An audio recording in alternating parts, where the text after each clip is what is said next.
This time it's a family favourite, the Honda CB500X.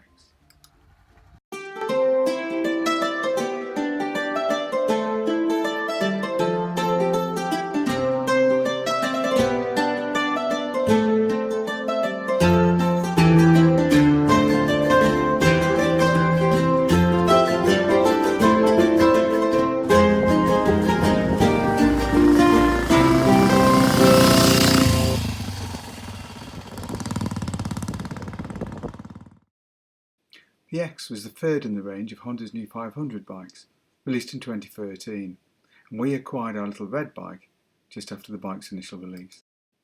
My wife used the bike as a tourer, replacing her Harley-Davidson 1200.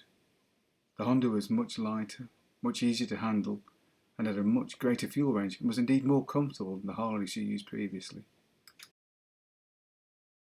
It soon became a firm favourite amongst the family, until sadly it was stolen a couple of years ago and replaced by the sandy bike we now ride.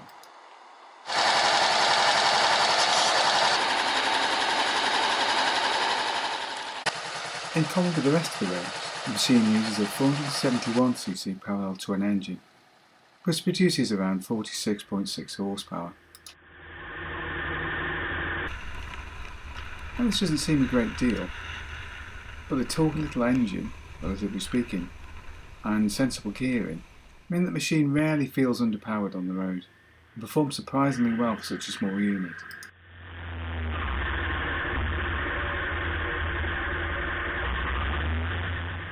Like the engine, the chassis is shared with the rest of the range, but the X has longer travel suspension, which makes the bike a bit taller and a bit more roomy.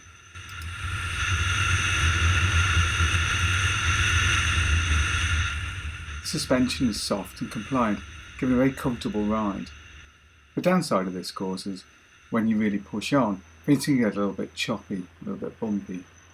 But in most circumstances, the bike performs really well.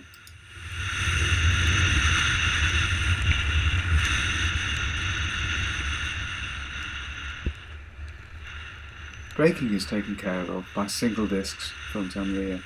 ABS is of course fitted, and the brakes are reasonable performers rather than exciting or outstanding performers.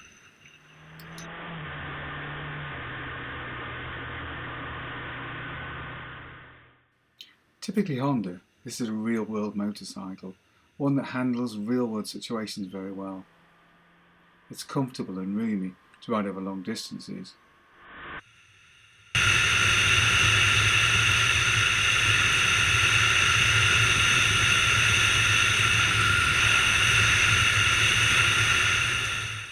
Now, a key reason for purchasing the little bike was that my wife had always hankered after an adventure bike, and like a lot of ladies, she just couldn't reach the floor on most adventure bikes. They were just too darn tall for her.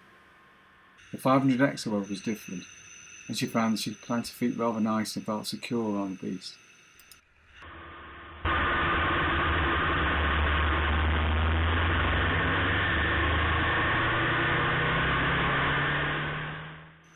I Honda updated the bike a couple of years back and have made it a bit taller and more off-road capable.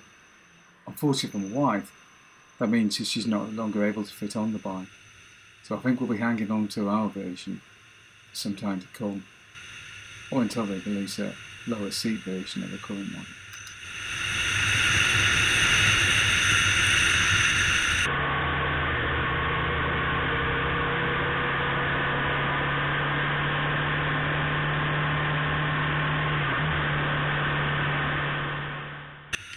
Its real standout feature is its fuel consumption. This rarely dips below 70 miles an hour. And this, coupled with a reasonably sized fuel tank, means that you can expect to travel at least 250 miles between fill-ups.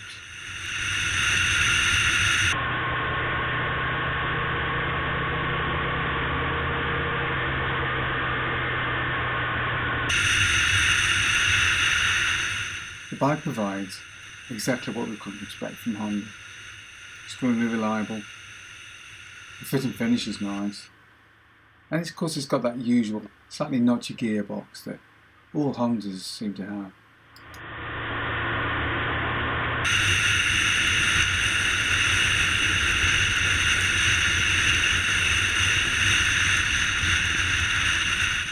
It's a truly dependable friend. It's just not very exciting. It doesn't produce a really exhilarating exhaust note. In fact, it's rather quiet.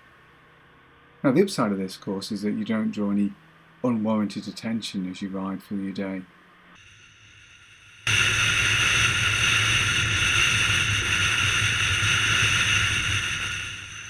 Yes, for me, it's a truly all things to all people sort of a bike. You can tour, you can commute, you can even ride it hard and scratch if you like. After all, a top speed of 110 miles an hour or so, and an 0 to 60 time of around 5 seconds. Well, they won't impress people who ride sports bikes. But that said, there won't be too many cars that are going to be able to keep up with you off the lights, are there? In general, the performance is adequate, I'd say.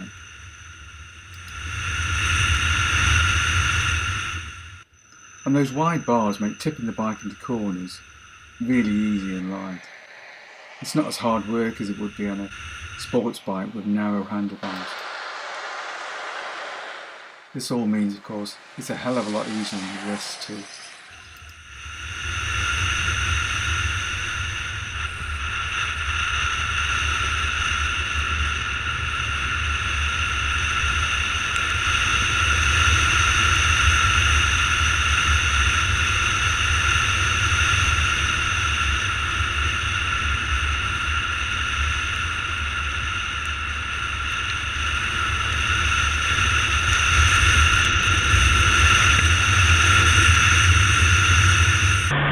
In short, this is a wonderful, versatile little bike, and it's a model that I think we'll be making use of for many years to come.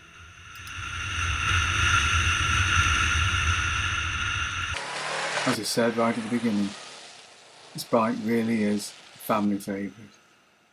Both myself and the wife really enjoy riding the bike. Even my son finds it comfortable on the back.